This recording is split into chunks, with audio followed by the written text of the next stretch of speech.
Hello, this is Gary Schnitkey, and this is a 5-minute Farmdoc Daily dealing with dry conditions and drought in mid-June 2023. When we look at the June 13th drought monitor, we see that there are dry conditions over much of the Midwest. If we begin at Nebraska and Kansas in the West, where a serious drought has consisted for many years, and then go east through Iowa, Illinois, all the way to the eastern coast, we see that dry conditions prevail. And even though Iowa got rain over the past weekend, after that drought monitor was completed, we still see western Iowa as having lower rainfall than normal. If we look at the Midwest states, where we have about 60% of corn and soybean production produced every year since the last 5 years, we look at that area and 89% of the farmland or land in that area is classified as being dry or in drought condition. If we go back to 2012, the last major drought, we had less of the land in those areas in mid-June classified as in dry conditions or drought. So, we are set up in 2023 where we could have another drought like 2012.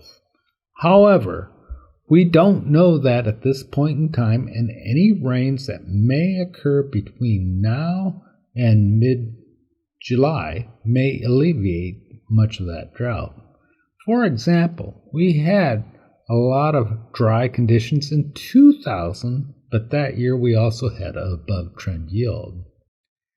If we look moving forward, though, however, at this point in time there isn't much call for rain, and if we look at conditions moving forward, many people, including the USDA, is suggesting that drought may persist and perhaps intensify in much of northern and central Illinois. So, we have a large area where we could see drought continue. Again, that isn't a sure thing, and we will see what weather forecast and what weather happens later on in June and early July. Dry conditions and drought make farmer decisions more difficult. Those late applications of nitrogen become harder to justify. Rescue sprays, either herbicides or fungicides, become more difficult to make, and perhaps most importantly, corn and soybean prices become more volatile. If we continue to see widespread drought, we would expect to see rising prices moving forward. Again, that is if we have a widespread drought. Any reduction in that drought potential through rainfall would likely lessen the possibility of rising prices in the future. As a result, price uncertainty is particularly high at this point in time, and that makes making marketing decisions much more difficult. If anything, right now, it's difficult to make large sales of 2023 crop, new 2023 crop, because of the yield uncertainty and price uncertainty that exists.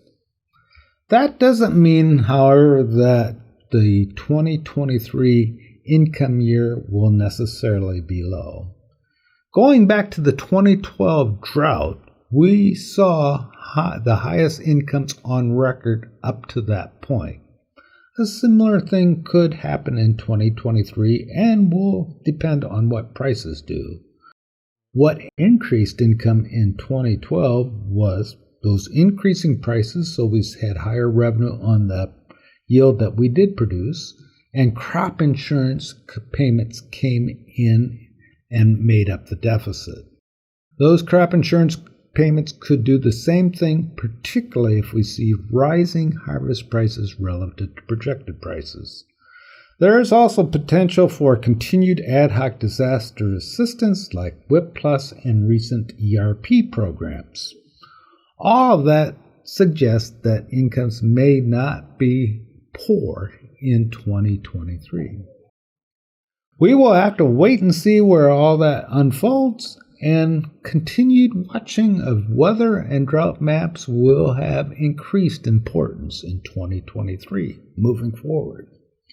You can read more about this all in the Farmdoc Daily listed in the video description.